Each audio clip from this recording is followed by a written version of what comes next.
Hello, Renee Flamond here. I tell you I'll always bring things to you when I discover things that make me feel better, and this is one of them. This is awesome. I realized, and I want you to as well, which is why I'm going to explain exactly how this is true. It is our love that elevates the narcissist to their worth, to themselves for the short time being that they may be appeased in their fake mind of being appeased with themselves, to the world. We elevated their worth to ourselves and made us pick them. It's us. Our love does that to them. And I didn't realize that, and once I did, I started to see him as gross. That's why this is so exciting, because I know you want to see your narcissist as gross, because then you won't want to go near them. I'm sorry if you're just trying to work it out. I'm not trying to make you think your person's gross. But this will help those that want some kind of something to help them separate, right? So just listen. They tell us that they mirror us, right? They mirror us. They tell you that so that they suck you in and you think you met your soulmate. My narcissist used to even say, he used to make a joke and say, he loved himself so much and that I was him, and I reminded himself of himself, so that's why he loved me so much. Now, there's a lot of truth to this statement for him, and he didn't even know it. Except he doesn't love himself, and he doesn't know that either. But the statement is kind of true. He did see himself in me because he was making my person be his person. And he was saying that sentence as a catch-all to me for me to feel connected to him. Ooh, I'm the same person as him. It's that whole, he really gets me type thing, right? Okay, stay with me. He did put qualities that I wanted onto himself. He made himself be that 5% guy I've spoken of before, which if you've never watched these past videos, I explained in a video how the 5% of him that was good, that I loved, if that person were real, I'd be with that person right now. If I met that person again in a real person, I would be with that person. But that's not real. The 95% of the guy is the real part. The part that, ew. You know, the ew. That's the, okay, fine. So, he made himself into being this 5% guy. So I would love him, and I did. But now, without me to mirror, with each time I spoke to him post-breakup, with more and more time in between, it was dissipating into nothingness. The last time I spoke to him or heard from him or got a video from him, it's just dissipating into nothingness. I was getting more and more turned off.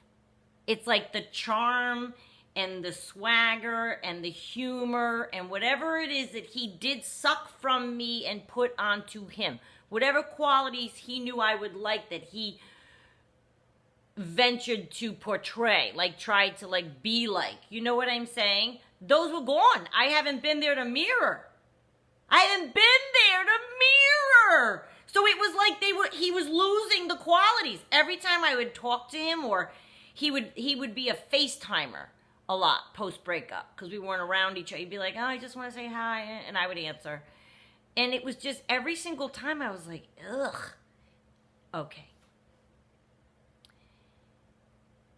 He morphed. He morphed before my eyes over time into this sleazy, creepy old man, con artist guy. Yeah. Whereas before, I may have taken a phone call where he was very hard to understand. He talked like that. Whereas before, I'd be like, I'm sorry, what'd you say? I didn't hear that. Now I'm like, oh my God, I didn't care what he had to say. You can't hear half of what, didn't care. Couldn't wait to get off the phone, hung up, nice talking to you. And that was the last few months of our post-breakup few months, right? And I just didn't care, and I found him gross. Yeah. Just another regular, over-tanned, old, retired Florida guy. And I mean, I really thought he was everything. The 5% guy, I thought he was everything. And physically, too, I thought he was adorable. Now I look at him and I'm thinking he looks old, he looks tired, he looks sad, he looks pathetic. And it's almost like them being separate from you. I know it happened. It's clear now. Him being separate from me, he doesn't have me to mirror the fabulousness that I thought I saw in him, which I did see in him because he was sucking it from me and mirroring it onto him. Out of sight, out of mind. He doesn't know how to do that by himself. And the research tells you that, and I didn't understand what they meant. They don't know how to muster up the charm, the humor, by themselves. They do need to mirror us. They need to mirror us. So the longer away from him, I realized he had no special gifts, as I thought he had when he was with me. But the gifts that he had when he was with me as the 5% guy, they were for me, for then, because he was around me. And those gifts are no more because he's not around me. So he wasn't really this or that, or whatever your positive list is that you think your narcissist has. They are reflections of the good things in you. And if they were to separate from you, you would see over time those absolute qualities fade away. Like, I no longer find him funny. I no longer find him charming.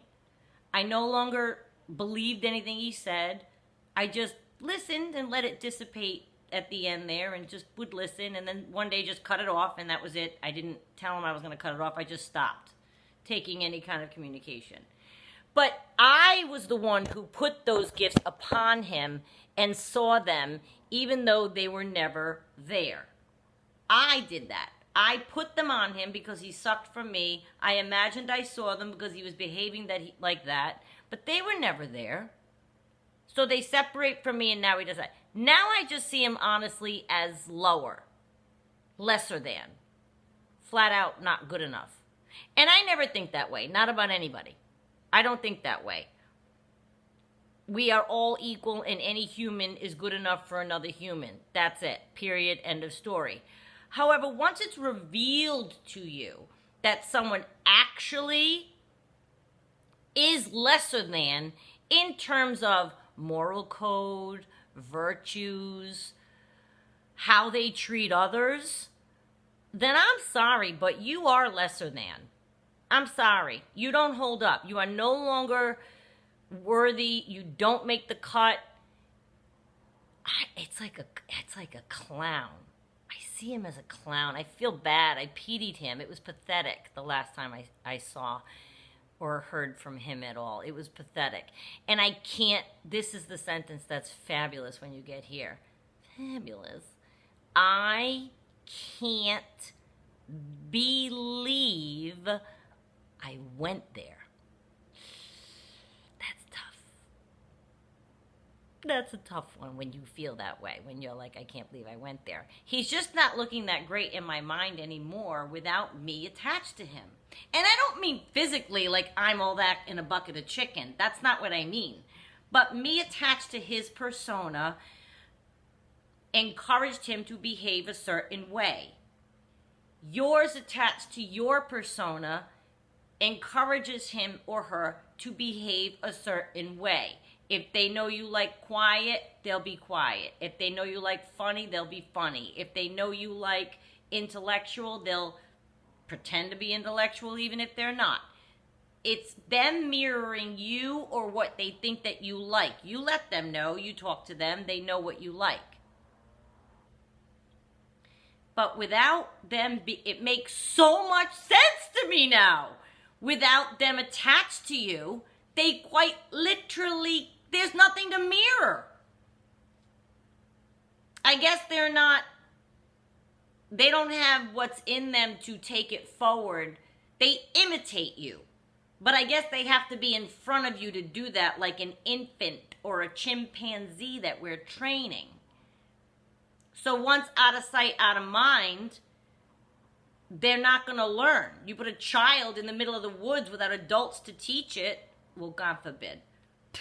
You know what I'm saying. That's a terrible example. But what I mean is they need an adult to teach them. A chimpanzee needs the doctor, trainer, scientist person to teach them.